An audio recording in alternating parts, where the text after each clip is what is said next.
अरे राम राम राम राम। इतनी जोर की बारिश हो रही है। 2 दिनों से यह बारिश तो रुकने का नाम ही नहीं ले रही है। मुझे लगता है अब जल्दी ही मेरी छत से पानी टपकने लगेगा।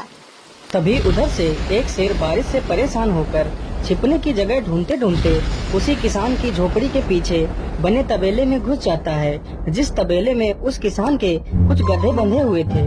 अंधेरा ज्यादा होने के कारण शेर गधों को देख नहीं पाता है और उन्हीं के बीच जाकर खड़ा हो जाता है।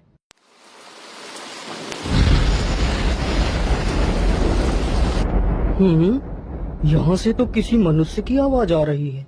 चलो चुपचाप बैठा रहता हूँ, जैसे ही यह आदमी मेरे करीब आएगा मैं इसे खा लूंगा। हाय हाय हाय, यह बारिश कब रुकेगी? ऊपर से यह टपका भी आ गया। अब मैं क्या करूँ? इस टपके से कैसे बचूं? इतना तो डर मुझे शेर और बाघ से भी नहीं लगता है जितना डर मुझे इस टपके से लगता है। अरे यह टपका कौन है? मुझे लगता है यह टपका तो मुझसे भी ज्यादा खतरनाक है। अभी तो यह आदमी शेर और बाघ से ज्यादा इस टपके से डर रहा है। चलो जल्दी से मैं यहाँ से निकल लेता हूँ, नहीं तो कहीं टपका ने मुझे देख लिया तो मेरी खैर नहीं। ओहो, अब मैं इस टपका से कैसे बचूं? चलो जल्दी से मैं अपनी मौसी के घर चला जाता हूँ।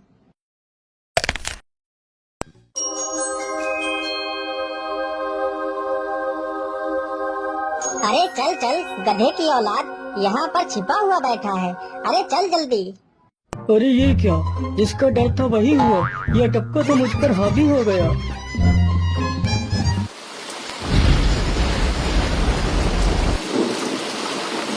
कैसे बचूं? कैसे बचूं?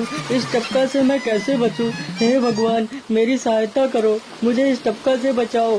मैं आज के बाद किसी प्राणी को नहीं मारूंगा। मैं मांसाहार छोड़ के शाकाहारी बन जाऊंगा। भगवान मेरी रक्षा करो। शेर को दौड़ते दौड़ते रात से सुबह हो जाती है।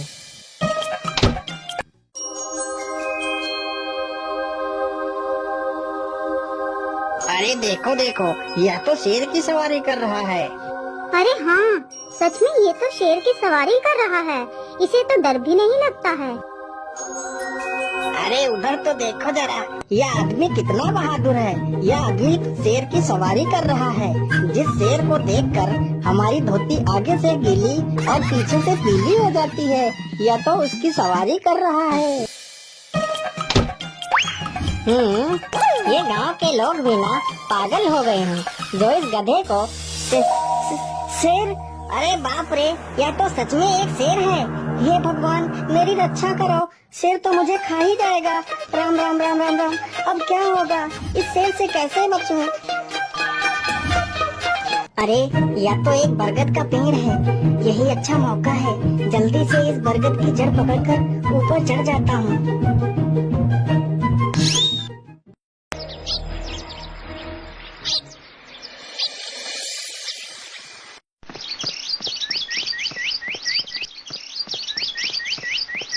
अरे शेर भैया, तुम इतनी जोर जोर से भागते हुए कहाँ जा रहे हो? आप तो बहुत डरे हुए लग रहे हो। आप तो जंगल के राजा हो, आपको किसका भय है? टपका, वो टपका मेरी जान के पीछे पड़ा है। अरे शेर भैया जरा मुझे बताओ, वो टपका है कहाँ? अरे भालू भैया, वो टपका मेरी पीठ से उतरकर उस बरगद के पेड़ पर चढ़ गया है। उसने मुझे रात भर खूब दौड़ाया है। वो तो भगवान का शुक्र है कि मैं जिंदा बच गया। चलो शेर भैया, मुझे उस टपके के पास ले चलो, जरा मैं भी तो देखूं आखिर ये टपका है कौन। अरे नहीं भालू भाई, बड़ी मुश्किल से तो मेरी जान बची है। मैं अपनी जान फिर जोखिम में नहीं डालूंगा। तुम्हें जाना है तो जाओ। अच्छा ठीक है शेर भाई, तुम यहीं रुको, मैं अभी बरगद के पेड़ पर देखकर आता हूँ आखिर ये टपका है कौन। जाओ जाओ बच्चू, जब वो टपका तुम्हारे ऊपर हावी होगा तो पता चलेगा। अरे कहाँ है यह टपका जिसने राजा जी की हवा टाइट कर दी? चलो इस पेड़ पर चढ़कर देखता हूँ। अरे बाप रे बाप, शेर क्या अकेला कम था जो ये भालू भी आ गया। मुझे लगता है कि आज मेरी मौत निश्चित है। भालू पेड़ पर उल्टा होकर चढ़ने लगता है। तभी किसान और तेज से कांपने लगता है। कांपने की वजह से किसान के हाथ से छड़ी छूट जाती है और उल्टा होकर चढ़ रहे भालू के पिछवाड़े पर जा लगती है। भालू धड़ाम से जमीन पर गिरता है।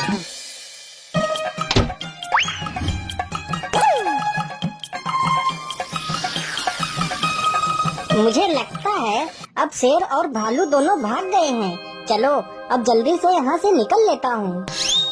सारे राज्य में यह बात फैल गई कि हरिया किसान बहुत ही बहादुर है और वह शेर की सवारी कर लेता है। धीरे धीरे यह बात राजा तक पहुँच गई। महाराज, क्यों न हम पड़ोस के गांव से हरिया किसान को बुलवा लेते हैं। वह बहुत ही बहादुर है। उसके बहादुरी के चर्चे तो पूरे राज्य में हैं। मुझे पूरा विश्वास है वह इस काम को जरूर कर सकता है। वह इस दुष्ट शेर को जरूर पकड़ लेगा। सैनिकों, हरिया किसान को आदर पूर्वक हमारे दरबार में पेश किया जाए। महाराज, आपने हमें याद किया। बताइए क्या बात है। मालिक, हमसे कोई भूल हो गई क्या मालिक? नहीं नहीं हरिया, तुमसे कोई गलती नहीं हुई है। यह कुछ लोग पड़ोस के गांव से आए हैं। इनका कहना है कि इनके गांव में कोई दुष्ट शेर आ गया है जो इनके पशुओं को उठाकर ले जाता है और उन्हें मारकर खा जाता है। हमने तुम्हारी बहादुरी के बहुत सारे किस्से सुने हैं। तुम बहुत ही बहादुर हो, इसलिए मैं तुम्हें उस शेर को पकड़ने की ये जिम्मेदारी सौंपता हूँ। अरे बाप रे बाप, उस बार तो मैं शेर के हाथों बच गया था, लेकिन इस बार मैं नहीं बचूंगा। अगर मैंने महाराज को सच सच बता दिया तो झूठ बोलने के जुर्म में मुझे फांसी पर ही चढ़ा देंगे। अरे हरिया, तुम मन ही मन क्या बड़बड़ा रहे हो? कुछ नहीं महाराज, कुछ नहीं। मैं सोच रहा था कि मैं शेर को कैसे पकड़ूं। ये लो हरिया, कुछ स्वर्ण मुद्राएं रख लो, ये तुम्हारे काम आएंगे। क्या करूं, कैसे पकड़ूं उस शेर को? ये महाराज ने भी मुझे कैसी दुविधा में डाल दिया है। क्या करूं, क्या करूं? हाँ, मिल गया। फिर हरिया बाजार से एक रस्सी और एक जाल तथा एक बकरी खरीद कर लाता है। चलो जल्दी से, मैं यहाँ पर एक गड्ढा खोद देता हूँ।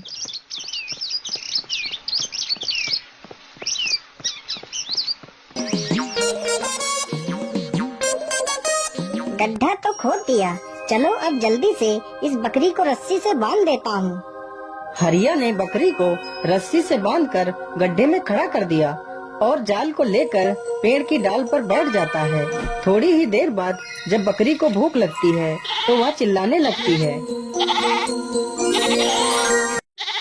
अरे, यह तो बकरी के चिल्लाने की आवाज है, लेकिन यह आवाज आ कहां से रही है? आसपास तो कोई नहीं दिख रहा है। मुझे लगता है यह आवाज उस पेड़ के पास से आ रही है। चलो चलकर देखता हूँ।